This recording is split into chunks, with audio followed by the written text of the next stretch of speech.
Hello, and welcome to the Dyno Six Pack Dynasty Football Podcast. I'm going to be doing a solo episode. So what we're going to do today is we're going to switch gears from what we've been doing. And we're just going to take a little bit of a step back and do a rookie review. We're not going to hit on every single rookie. Like I left Bijan out of this one. Like, he's doing everything that was expected. Zay Flowers and Jordan Addison, you're not going to hear me talk about them. Those guys are awesome. Wide receiver shoes, go buy them right now. But we're going to talk about some of the other guys that have had either some good starts to the season, some bad starts to the season. Talk about some buy lows, trade targets, and just kind of take a look at how some of these rookies are doing 5 weeks into their career.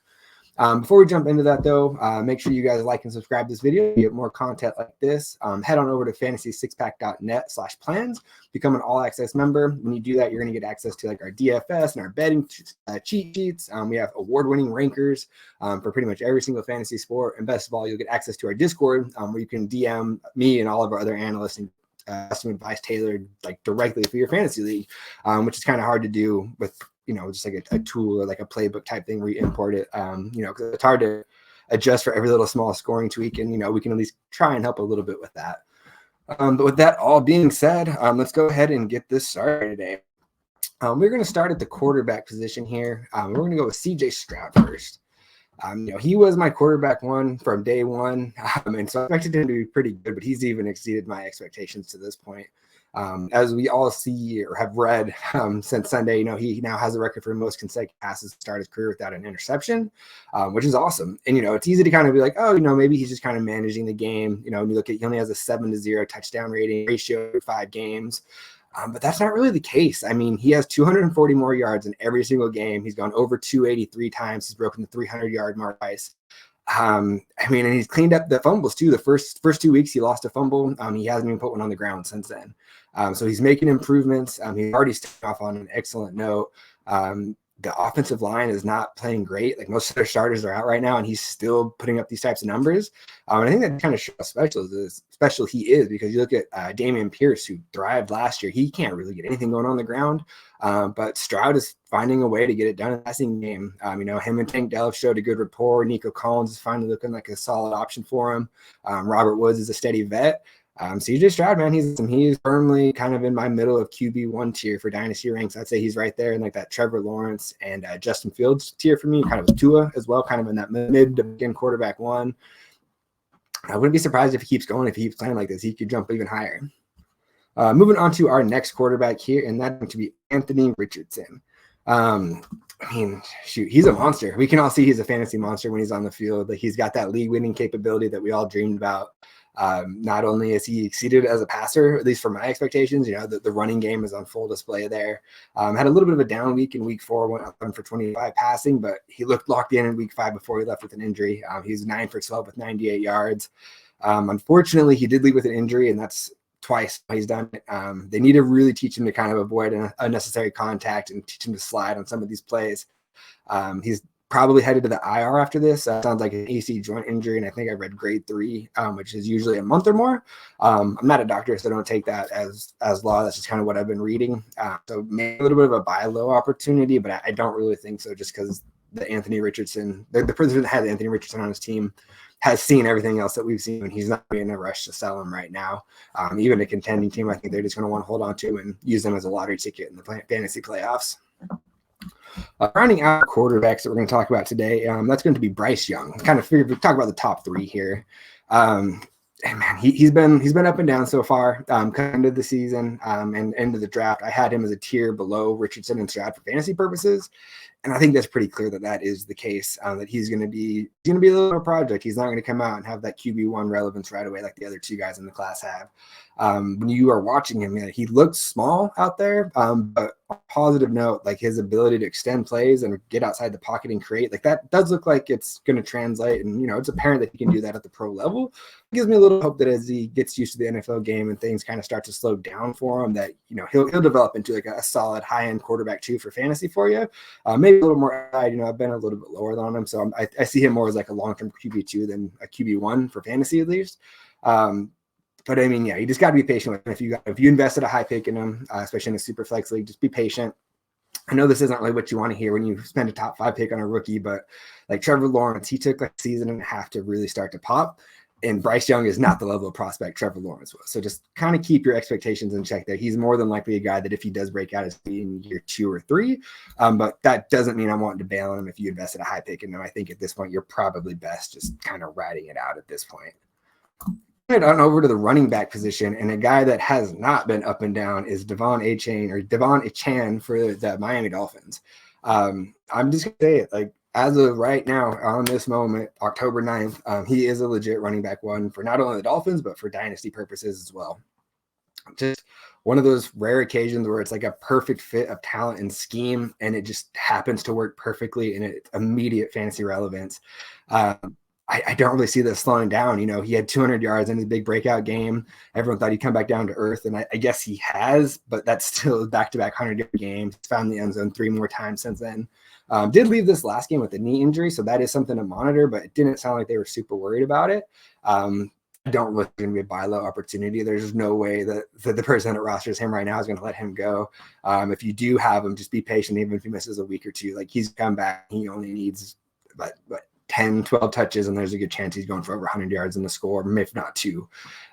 This Dolphins offense is just one of the most ridiculous things I think I've ever watched. They are so good. They are fast. I see weeks where there's 5-6 people get into the end zone, and I see it happening multiple times. Don't try and sell high on Devon Achane. He's an RB1 unless you're getting like a Jonathan Taylor, Christian McCaffrey, Bijan. I don't think you want to get rid of him for any other running backs right now. Moving over to a guy that I am trying to buy, though, that is Tyjae Spears here. I'll start with saying this. Derrick Henry is not going anywhere this season, but it's 5 games in, and Spears has carved out a pretty consistent 8 to 12 touch per week role. When you look at what he does and how he runs, he is honestly just like a perfect complement to Derrick Henry. I think he's going to have consistent flex in the second half of the season. A couple of things that are really positive for him. He's been over 50% snap share, or he's got over 50% of the snaps in 4 or 5 games so far. And they're like manufacturing touches just for him to get him open, and he's breaking off big games when they do that. Found the end zone last week on a play. I mean, his explosiveness is just undeniable when you watch him. He's got another gear that Derrick Henry just doesn't have at this time. He gets it, he goes, and he's the number 1 dynasty buy for me at the running back position right now. I'm not expecting him to be someone to enter my starting lineup here in the next 3 to 4 weeks, but the second of the season, I think that he's going to continue to grow into a bigger role, and he's going to have flex value, similar like a Kareem Hunt to a Nick Chubb type situation from a few years ago. Tyjae Spears, it's whatever it costs to get him now. It's going to look like a discount compared to what it's going to cost in a few weeks. So he's a guy that I'm definitely looking to go out and acquire right now if I can get a discount on him. Moving on to another running back here, we got Jaleel McLaughlin of the Broncos. This is kind of the one name that stands out from the rest. Like, one of these guys is a little bit different here. McLaughlin, doesn't really have draft pedigree at all, but he is undeniably explosive when he gets the ball in his hands. 2 weeks in a row now that he's looked like one of the best players on the field, just dominate. He's quick, he's shifty, he's good at getting behind his blockers, and it seems like kind of hiding from the defenders. He's been a nice surprise, and it's not like a guy that just kind of came out of nowhere. Like, even going back to the preseason, he had some hype, he hyped up Sean Payton. I think there's a real chance that he could take some work from Samaje Perine as the season goes on. Obviously, Javonte Williams is a guy they want. He's fully healthy, but this Broncos defense is horrible. So I think that there's going to be a lot of game scripts where they're needing to pass, and I think that's going to help out guys like Perine and McLaughlin here. So I'm not sending anything crazy. Like, I'm not even sending like a second rounder next year to go get him. But if I can grab him for like a third or like a second rounder in 25 or 26, like, it might be worth taking a risk on. There's a good chance he sticks around even when Williams is back after this year. I don't think he's ever going to be like a fantasy superstar, but if I had to comp it, I think he's like a Rashee Shaheed type breakout. Where he's not going to move into like the top 25 wide receivers, but he's getting design looks in the offense, and he's supposed to take one to the house anytime he touches it. So I think he's kind of a good speculative buy low right now. Rounding out our running back talk today, and that's going to be Jahmyr Gibbs. A little bit of a disappointment. Definitely not the start anybody was expecting or wanting to see from him. He's only gotten over 50% of the snaps once this season. Some positives, I guess, is he's had 9 or more touches every single week, and usually that's actually up in the double digits, closer to 12 to 15. He's getting targeted in the passing game, so that was what we wanted to see. So there's some positives, like I said. Like, my one worry about this, and it's not great fantasy analysis, but I just worry that this early season injury kind of slows his development and puts him in a little bit of a doghouse like DeAndre Swift got in. And it's just, looking at old trends, I wanted to think it was going to be different for Gibbs coming in, but then, Dan Campbell has kind of managed him the exact same way he has DeAndre Swift. And you think back to when he was getting hurt and banged up, he just kind of left him on the benches for stretches at a time. And I do kind of worry that could happen this season as he goes on and develop. They put a high draft pick into him, so they're going to get him going, get him involved at some point, but it could be frustrating. He may not be more than like an occasional flex play until we're kind of in that home stretch of the season where hopefully his role is expanded at that point. So maybe he's a little bit of a buy low, but I think you need to kind of lower your expectations when you go out there. The cost is still going to be fairly high because, he does have that high draft pedigree. And the Lions offense is a pretty solid offense, it's looking like. But yeah, he's going to have some up and downs this year. I think that you're going to have to kind of temper your expectations if you thought he was going to be kind of the league winning running back that you got in the 3rd or 4th round. Let's transition over to some pass catchers now. Another guy that's been a bit of a disappointment, not a bit of a disappointment, he's been a disappointment so far is Jaxon Smith-Njigba. He's a big time buy low target for me right now, though. Some of the trades I've seen him go for late these last 2 weeks are crazy cheap compared to even just like 6 to 8 weeks ago when we were still in rookie draft season. People are impatient, want that Justin Jefferson kind of right away breakout. But I do think that, JSN, he broke his wrist like a week before the season started. The fact he was out there already and getting targeted is pretty big. And I do think that he's going to start taking on a bigger role as soon as next week coming out of the bye. And like we said, he's still getting targets. He's gotten 5 targets in 4 of the 5 games he's played in so far. The only issue is his targets are all at the line of scrimmage. They're not downfield.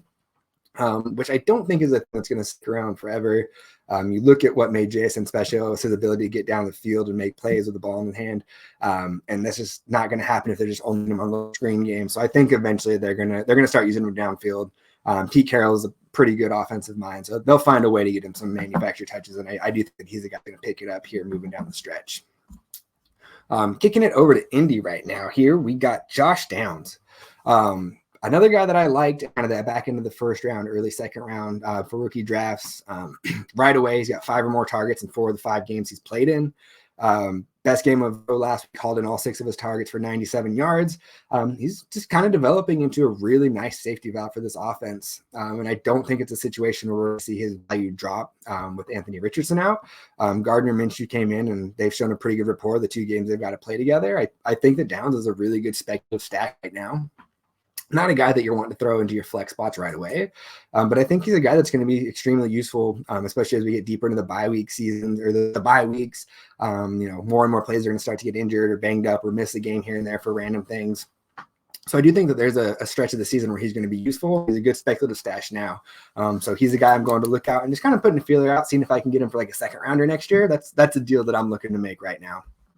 Another guy that kind of fits that same mold is Jonathan Mingo out in Carolina. He's a pretty big trade target for me in dynasty leagues. And it's similar, like I said, he's getting targeted quite a bit. But unlike Josh Downs, the production just quite hasn't been there yet. Heavily involved every game he's played in, targets games so far. He missed the 1 game with an injury. So he's a low risk, buy low target for me right now. I do see a world where he has flex value in the 2nd half operating off from Adam Thielen, who's kind of having a bit of a resurgent and going to start taking the attention from the defense there. So, as soon as he starts breaking off 1 or 2 of these or a couple of these targets coming in the zone, you're going to see his fantasy points start jumping up. But same thing, not a guy that you're going to want to start every week, but I think through the bye weeks, he could be a useful player. Another, like I said earlier, the cost to get him now is going to be cheaper than what it's going to cost in 4 to 6 weeks. So I'm looking to go buy him right now. It shouldn't cost you as much as it will to get like a Josh Downs. I mean, Downs has been more productive out of the gate. He seems like he's got a pretty designed role in the offense, but same thing can be said for Mingo. We just haven't really seen the results pop yet. A lot of dynasty GMs are super impatient. So he's the guy that I'm going to reach out now and just kind of see if I can get a little bit of a discount on him. Rounding out our wide receivers today, a guy I loved coming into the draft, Rashee Rice. I said that he was a guy that I would take at the back of the 1st round, and I did do that a few times. And I think a lot of people were just scared off. We've seen so many receivers come in that had that high draft pedigree that have failed to really click with Patrick Mahomes. But I mean, he's 17 targets over the last 3 weeks. It appears he's kind of earned that trust of Patrick Mahomes and Andy Reid, and it's early in his career still. That's a great thing. I don't think he ever really grows into like the game changer, top 24 receiver in fantasy. But I do think another guy kind of like Mingo and Downs that could be useful in the 2nd half when it's getting tougher to fill out those starting lineup. don't think that while Travis Kelce is healthy, this team ever really has like a top 24 wide receiver. But I mean, I do like his upside as like a wide receiver 3 or a flex down the road, being attached to Mahomes and Andy Reid in that Chiefs offense. He's not seeing a ton of snaps, only went over 50% one, but like when he's out there, he's being heavily targeted. So it's not a huge role, but it's a role that's productive for fantasy as long as that continues and he continues to see targets at the rate that is right now. And again, it's great offense, assuming Kelce's ankle injury he had last week isn't anything major and he comes back. I do think that Rice is going to continue to improve as the season goes on. So another guy I'm looking to buy low on right now. Kicking it over to the tight end position, and we got Sam LaPorta to kick it off in Detroit. I know I didn't mention the Bijan, Addison Zays because they're doing exactly what I thought they would do. But Sam LaPorta, man, he's just had an incredible start to his career. He's a high-end tight end one for dynasty purposes right now. Coming right out of the gates for more targets every single game he's played in. He's caught 25 of the 31 total targets he's got. He's got 3 scores. He's gone over 45 yards in 4 straight games. He is not a sell high candidate. If you have him and you most likely got him in the second round, enjoy the ride, especially if it's a tight end premium league. That's the real fantasy analysis I had on this is like a lot of times like there's a tendency where as soon as a guy pops, it's like, okay, I got to go try and sell him now, capitalize on his value. But I don't think this is a sell high. This is a guy that for the next 3 to 5 years is going to be a really consistent fantasy contributor for you. Like I said, if you got him in the second round, congratulations. You got to be feeling really good. Your tight end position is in good hands for the next few years. Moving it over to a guy that a lot of people thought was going to be the top tight end in the class, and he's got off to a bit slow here is Dalton Kincaid out in Buffalo. For me, he's a buy low target, especially after he left with an injury on Sunday, a concussion, and he's in protocol right now. It's worth just kind of throwing out a feeler. A lot of GMs put in a late first or an early second to him, especially in tight end premium leagues. They could become a bit discouraged. He hasn't really popped yet. He's only gone over 40 yards once, hasn't found the end zone, playing only about 50% of the snaps. And Dawson Knox is still very much there and a part of the offense. So yeah, worth throwing out an offer. There's a lot of times, like I said, dynasty GMs get super impatient and want that production right now. So if I can, get Kincaid for 20-24 seconds straight up right now, I think that's a good move that you'd want to make, especially if it's, like I said, a tight end premium. There's a good chance that in some of these leagues, these GMs are ready to bail, especially if they're not like a big Utah or Buffalo Bills fan, they don't have any emotional attachment to them. You're able to sneak in and get a little bit of a discount on him. When you're out there watching him play, the physical talent is there. You can see it. He just needs to keep acclimating into this offense, keep earning the trust of Josh Allen. And I think he's a guy that in the second half of the season, and especially in the second year of his career, he's going to be just fine. Just, remember, not all tight ends and most tight ends are not like Sam LaPorta and are not fantasy relevant right away. It's usually years 2 and 3. And Kincaid is just, he's kind of scary to make the comparison, but he's kind of in that Kyle Pitts, just uber athletic freak category that when it clicks, I think it's going to click and he's going to be really good, a league winner for you. So yeah, go out and just see if you can get a little bit of a buy low on him right now. And then the last guy we're going to talk about today, heading out to Green, is a Musgrave. And a little bit of a note, I am recording this before the Monday night game. So, if something crazy happens tonight and this advice seems crazy, like you just remember this is before he came back and played tonight. But general thoughts on him right now. Packers, they have a very crowded room of skill players. They are getting healthier each week, it appears. Aaron Jones is out this week, but it sounds like he's coming back next week. So yeah, it's getting crowded there. But through those first 3 weeks, when Musgrave was able to get a bit of a role in the offense, he looked as advertised. He was getting that preseason hype. He answered right away and has been productive, especially as like a tight end if you're in like a deeper league like that. The tight end position is weak. It is hard to find these guys that have legit upside, and Musgrave is a guy that does have some upside. I think that he could really complement Christian Watson, Romeo Doubs, and Jaden Reed well, kind of provide that safety valve and dump off area for Jordan Love there. Definitely worth sending out a feeler. You're probably not going to be able to get much of a discount on him, but he is a guy that I guess I consider like a bit of a buy high or buy at price tight end. Again, the cost to get him today is going to be cheaper than it is in 4 to 6 weeks. So reach out now, see if you can add these young rookies to your squad.